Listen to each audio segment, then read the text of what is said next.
what we lack is not industrial capacity or potential, it's the self-confidence and the determination that this is what is the priority, and civilian leaders that are willing to explain that to us why you have to do it. So, um, if we wanted to, Russia would have been knocked out of this a couple of years ago, but we haven't demonstrated the political will to do that.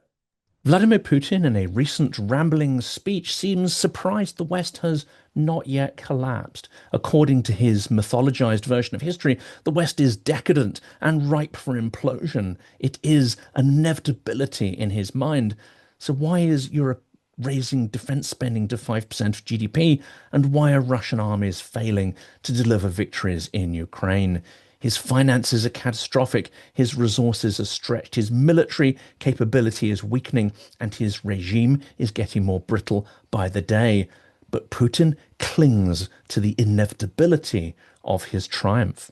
Today, I'm delighted to be joined once again by former Lieutenant General Ben Hodges. He is a retired United States Army officer who became commander of the US Army Europe in November 2014 and held that position for 3 years until retiring from the Army in January 2018. Until recently, he was Pershing Chair in Strategic Studies at the Centre for European Policy Analysis, specializing in NATO, transatlantic relationships, and international security. He will hardly be a stranger to most of the audience here, and I'm sure you watch many of his extraordinary interviews across multiple platforms. Before we jump in, thank you to everybody who supports the work we do on the channel through Buy Me a Coffee, Patreon, as well as supporting the incredible events that we've been running throughout the year. And do also check out the fundraiser for vehicles. We're buying 4x4 vehicles so we can drive them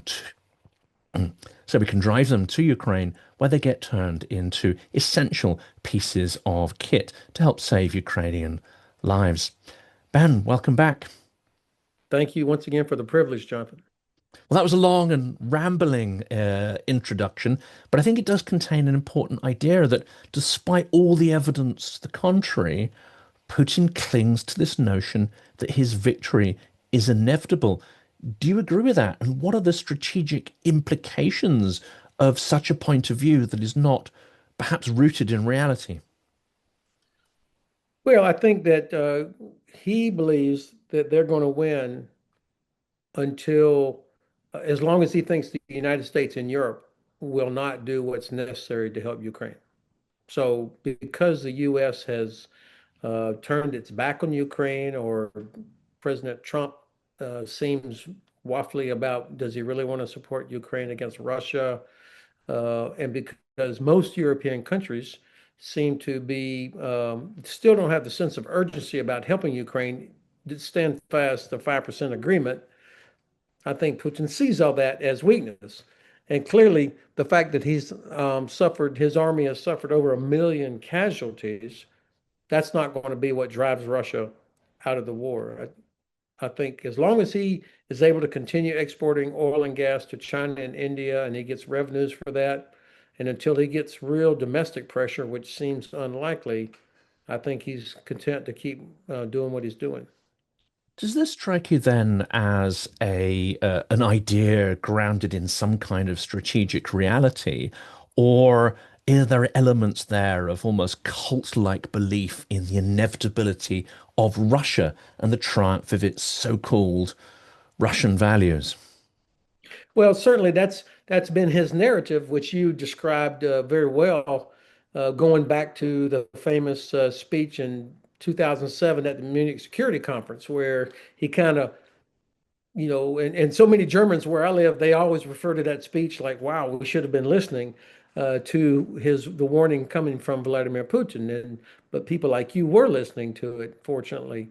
Um, I think that the idea for Russia, the strategic objective is first and foremost to make sure that Ukraine does not survive as a sovereign state, for a variety of reasons, not only because he can't bear the idea of a prosperous, liberal, free, uh, capitalistic, democratic Ukraine right on his border, where Ukrainians have a higher standard of living than do Russians. Uh, and I think there are some aspirations to regain what he sees as rightfully Moscow's, such as Estonia, Latvia, Lithuania, Moldova, Georgia, but Ukraine, of course, is the big prize. Um, so what's important for me, or the implication is that the West has to realize that that's Putin's objective. And so in order to defeat him, we have to take steps that will dissuade him from thinking that Russian victory is inevitable. And I think that means that economic tools, us not just sanctions, but using all of the frozen assets and shutting off their ability to export oil, that's going to be the key to victory and getting the Russians to the table. Even if we kill 2 million or kill or wound 2 million Russian troops, I don't think that's what will do it. And it's extraordinary, isn't it, that Russia's been able to, over not just the last couple of years, but decades, plant this idea in the mind of Western politicians, some geopolitical analysts, that Russia is inevitable and its victory is inevitable, that you cannot defeat such a sort of peer opponent as Russia. And we still seem to have echoes of this and echoes of that are holding back some of the West from supporting Ukraine in a fully throated fashion. Do you also think that Trump's actions are still guided by this idea that, and he said it on a number of occasions, how did Ukraine think they could take on Russia and win? Yeah, that you have described this so much better than I could have. When I heard President Trump yelling at President Zelensky there in the Oval Office, one of the worst days of my life watching that. And he said, "You got no cards," meaning, there's no way you can win against Russia because it's so big and it's so much better. And of course, President Trump's understanding and grasp of history is pretty mangled, and his geography is pretty weak. But also, him and other people around him don't understand why people fight. I mean, you could say that the colonials didn't have the cards when we rebelled against Great Britain. Or you could say that the Taliban did not have the cards when they defeated us in Afghanistan, or the Viet Cong didn't have any cards when they defeated us in Viet, and on and on and on and on. Why do people fight? And the Ukrainians are fighting for their survival, and he doesn't get that, and that is compounded with the fact that because he would have never done it himself, by the way. I mean, his own personal avoidance of the draft is pretty well known. But that combined with what you've described so well as this perception, and unfortunately, there's a lot of the so-called Russia experts in Washington, as well as here in Germany, that absolutely believe that, like, come on, there's just no way. It's extraordinary, isn't it? And the other impression I get here, and this may just be wishful thinking, but the kind of hubris that we see Putin exuding, the kind of delusion, this is the kind of delusion that tyrants have before they fall. They are forever until they are no more. Do you think Putin is at the end of this rope that he has threaded for himself? Well, certainly, like you, that's exactly what I'm hoping is going to happen. It was revealing that the governor of the Russian Central Bank at their big economic conference several days ago, where she said that they were headed towards a recession, and her assessment of the economic situation in Russia was not nearly as optimistic as what he was saying. And I imagine she's under enormous pressure having said all that. But what I don't know, and I would not know as an outsider without access to the highest levels of classified information, what's actually going on inside the inner circles. I mean, at some point, you would think that the oligarchs and the people that keep Putin in power would say, "Okay, this is enough. We're about to go over the cliff." Um, but of course, he's done such an effective job of scaring the hell out of everybody around him, and he's got such a powerful interior or internal security apparatus.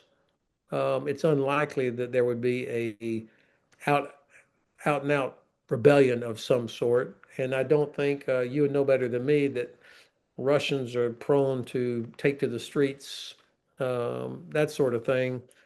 So that's why I think it's going to have to be in the long term economic ruin that finally brings about a situation that's acceptable to Ukraine. Um, I also think, and push back on this if you want, but I'm thinking that the Ukrainians sense that okay, they're not going to be able to count on the United States, not really, not in a meaningful way. Although nobody should predict what President Trump will do because he is flexible, let's say. Um, but also the Europeans, at least half of Europe has still not grasped this with the sense of urgency necessary to do what needs to be done to help Ukraine win. So the Ukrainians are thinking, all right, I think that they're going to adopt a strategy of denial long term, kind of like the Israeli model, and focus on uh, growing their own defense industry, continuing to grow that, modernizing their defenses with or without help from the West, um, going after Russian airfields, seaports. Uh, they've demonstrated they can touch every square kilometer of Russia now, so there is no safe place. You can't hide behind the Urals anymore. So airfields and seaports are going to be constantly attacked, not every day, not every week, but there's going to be a constant. And much like the Mossad goes after Hezbollah leadership and Iranian scientists and Hamas and other leaders, I think every senior Russian officer for the rest of their life is going to be looking over their shoulder and checking under their car for years and years and years to come, because I think this is going to be Ukraine's strategy of denial, as long as they can do that. Absolutely agree. And I actually think they're starting to see an advantage in not being dependent on the West. It gives them leeway to do that. Whereas if they were fully dependent on the US, then there'd be this pressure, right? As much pressure under Trump as there is under Biden, actually, to not do these operations. In that sense, Spiderweb, Operation Spiderweb seems to fit into that. An extraordinary audacious move. One which did hit the headlines, but I think the full impact of it is underplayed in the Western media and by some analysts, taking out a third of Russia's strategic nuclear bombing fleet in one operation.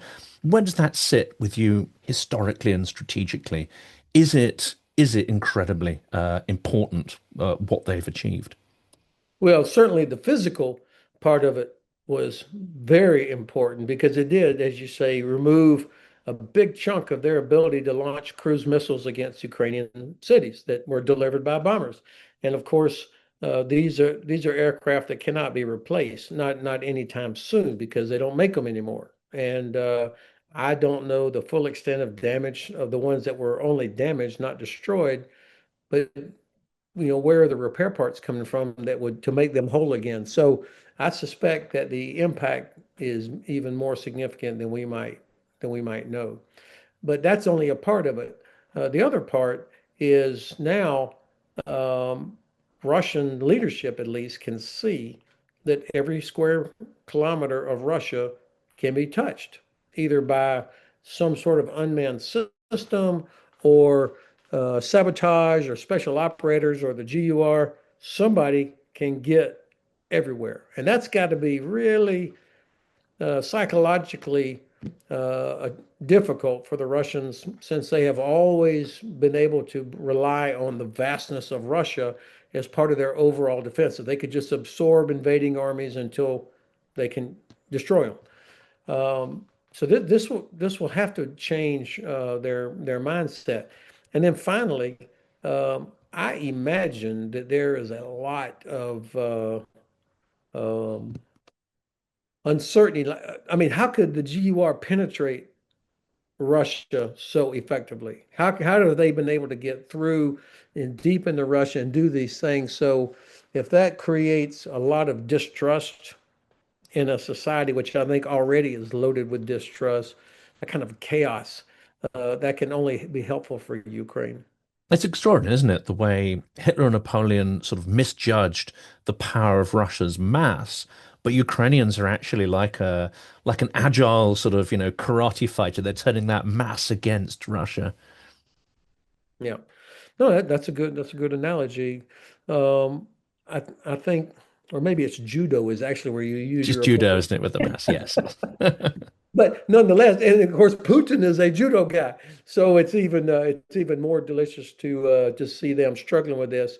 Now, of course, they still have mass, and they can absorb a lot. And I think the Ukrainians know probably what their own limits are, but I think they also know that they can't stop, and that they don't need.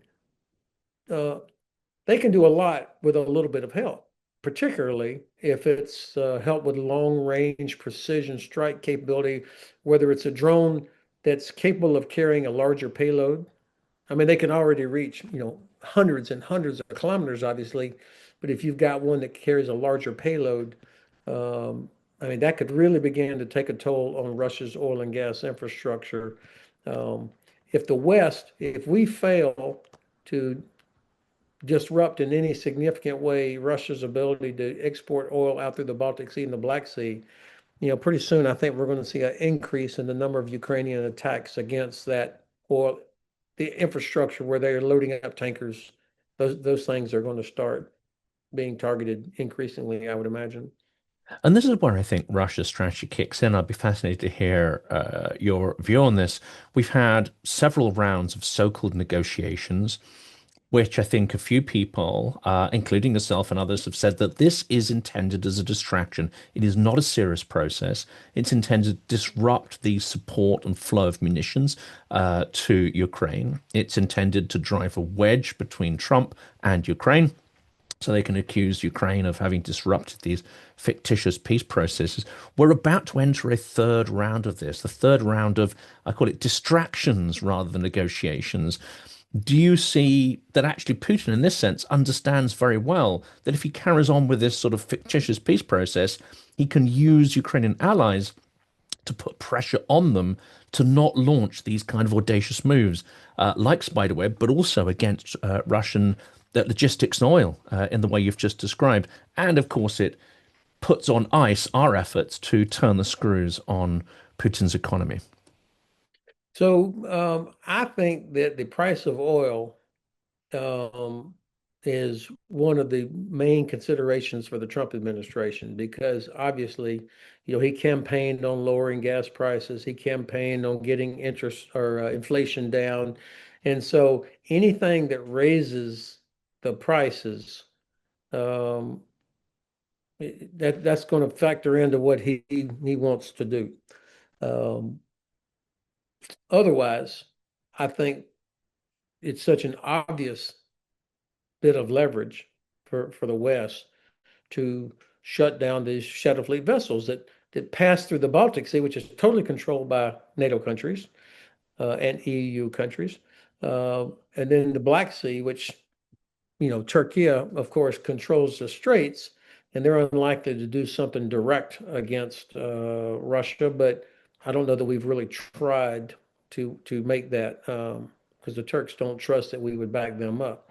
So it's a real vulnerability. So I can only imagine that we haven't done this is because like sometimes with sanctions, you know, you suffer also, that there would be an impact on us or on China. And so none of these things are not happening in a vacuum. Impact on China and on India is not inconsequential. And about 70% of what Russia exports goes to China and India. So I don't mean to be too simplistic or dismissive of those concerns, but this goes back to what has been our problem all along, is that we never said our strategic objective is to help Ukraine defeat Russia, get them back to the 91. So because we never clearly identified a strategic objective, we've not been very good at identifying the policies that would help us achieve that objective. And of course, with an objective comes an outcome. And if we look at the First and Second World Wars, we've got very, very different outcomes that caused the guns to go silent. One is perhaps, I mean, the focus there on the First World War is on the battlefields, I think rightly, but in the end, strategic victory was achieved through economic attrition. The fact that Germany's economy could no longer support that war effort.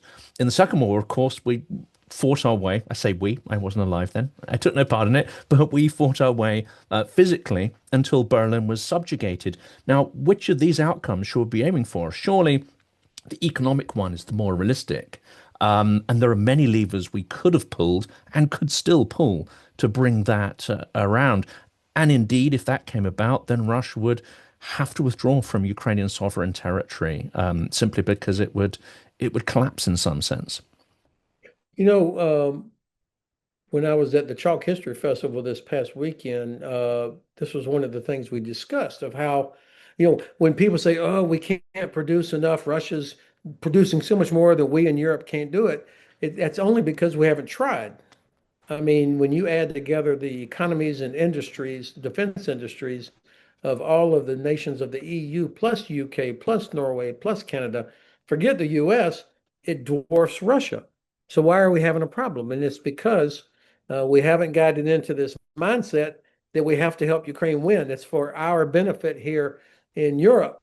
We haven't made the necessary changes to the law in the different countries to enable faster growth.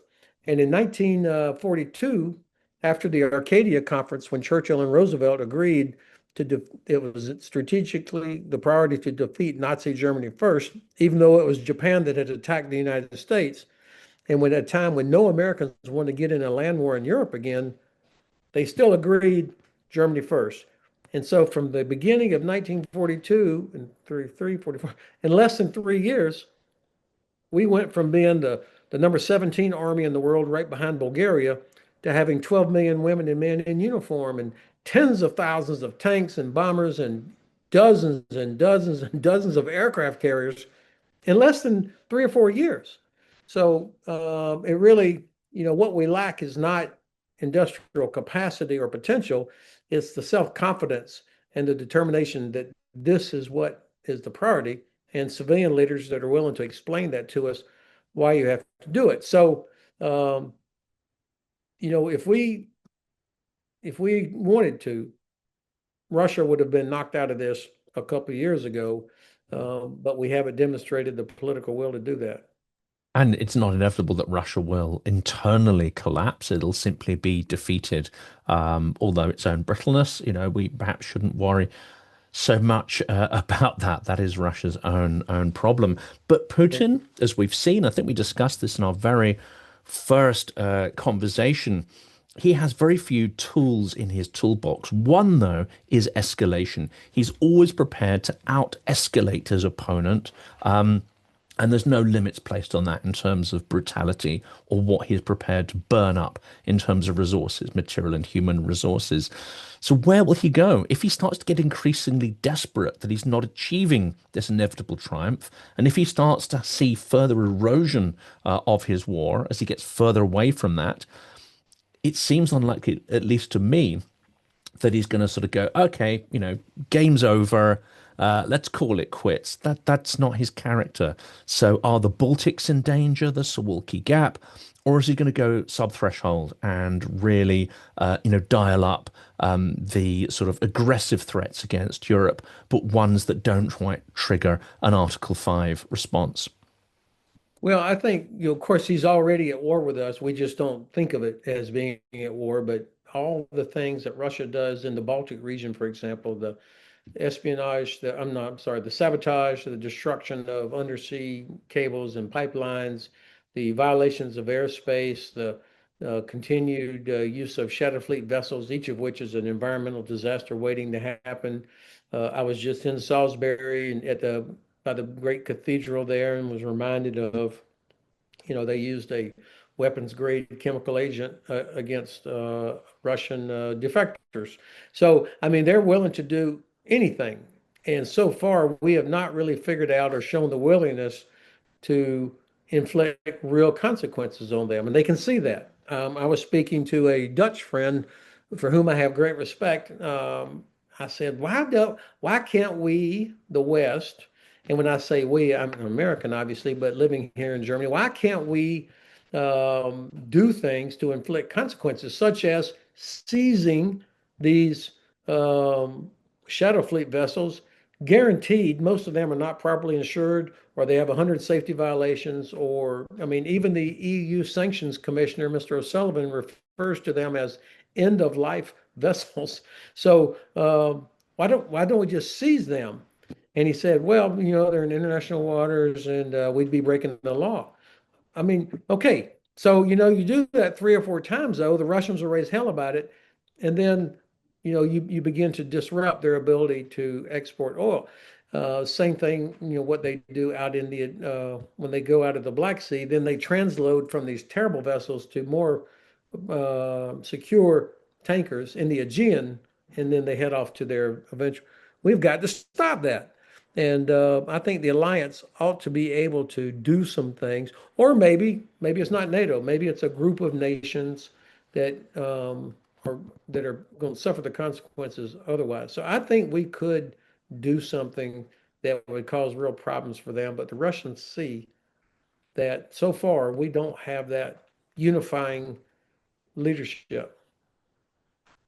It's interesting, isn't it? Because Europe seems to be waiting for the backstop that never comes. We are deferring our own decisions. We're even deferring our own organization to build the capability required while we wait for a consensus with the US. That's both the UK and Europe. Why is consensus here the enemy of action? And why do our Uh, words have no deterrence power for Russia in this sense? because I think there's been too much self-doubt, too much, oh, we can't, negative. Russia's too big, and nations don't want to have to worry about facing Russia on their own. At the same time, there's a reason that London has always been referred to as the Londongrad Oblast because there is so much incredible Russian wealth there.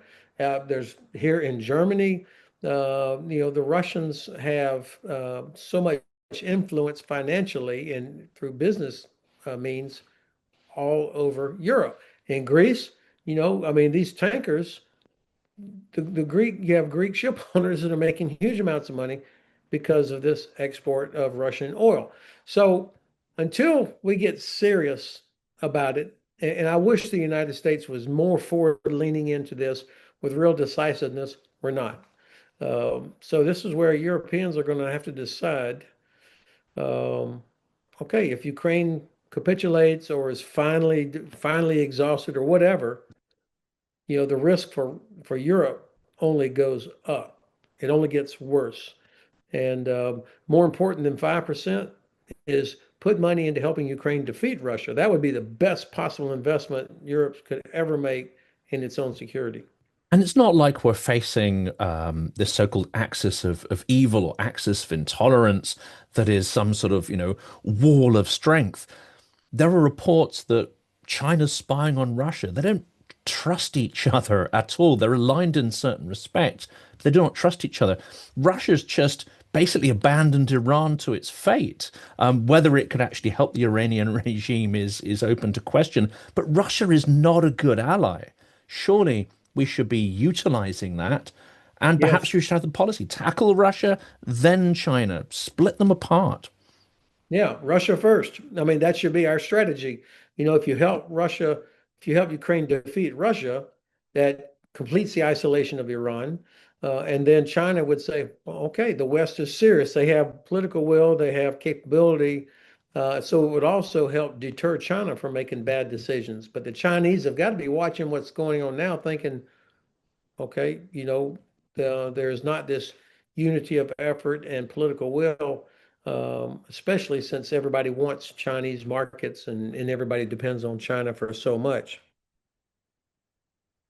So um, I think the idea of Russia as an ally, and you put your finger on it very well, Russia did nothing to help Armenia when they were getting mauled by the Azeris. They did nothing to save Assad except offer him an apartment in Moscow.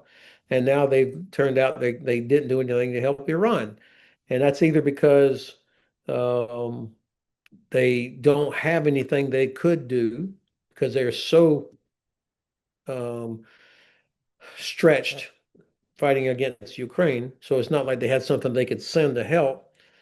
Or there's this sort of strange relationship they have with Israel. I think Putin the other day said that there's 2 million Russian-speaking Israelis, that Israel is almost like a oblast of, I mean, that kind of language. And Curious, so, wasn't it? Yeah, that was odd. I mean, it ties in also with his phrase of where a Russian military boot has stepped. That is Russian territory. I think if I was Israeli, I'd get slightly unnerved by his pronouncements. We've only got time for one short question left, and that is on a very different question. So we've seen the evisceration of some US security institutions and various roles within that. We're seeing the erosion of trust in US capability and indeed in alliance with allies. Are you concerned that this process is moving or has moved into the army to politicize and weaken certain institutional structures within the US military? yeah, I'm very worried about this. I mean, when you look at the people that President Trump has around him now, none of them would ever say, Mr. President, that's illegal, or we can't do that, especially, and I'm talking about the Secretary of Defense or the chiefs of the Army, Navy, and Air Force. They won't do that. And so I imagine that there is significant pressure on the people in uniform.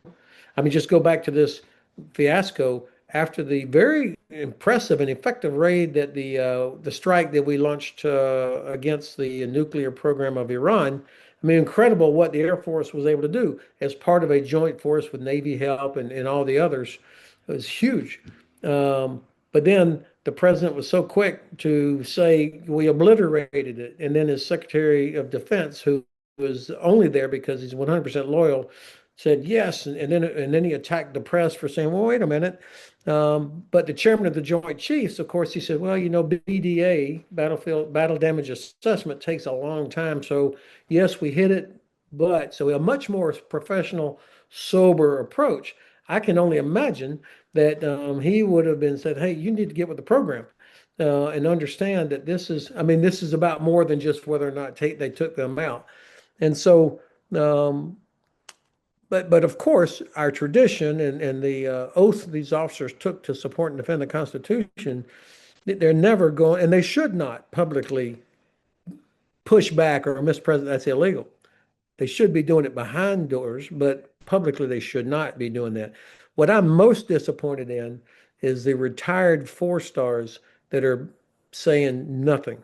Only a handful: Admiral McCraven, General McChrystal, Admiral Stavridis, General Wesley Clark, and General Barry McCaffrey. Those are the only five four stars that I have seen publicly criticize the administration for the deployment of Marines into Los Angeles, the way they're using the National Guard, all these other things that are inappropriate, if not illegal. And the other four stars, the silence is deafening. And I think this is unfortunate because they need to take the pressure off of the guys in uniform. Absolutely. And I hope to follow up some of those themes in subsequent conversations as well this month. Ben, it's been an absolute delight speaking to you once again. And I know the audience will share that feeling as well. Thank you for your generosity. Thank you for everything you do in this informational space. It is certainly appreciated by everybody in the West, and also I know Ukrainians as well, who often sort of drop your name into the conversation as one of their greatest allies. For today, though, thank you so much. Thank you very much, John.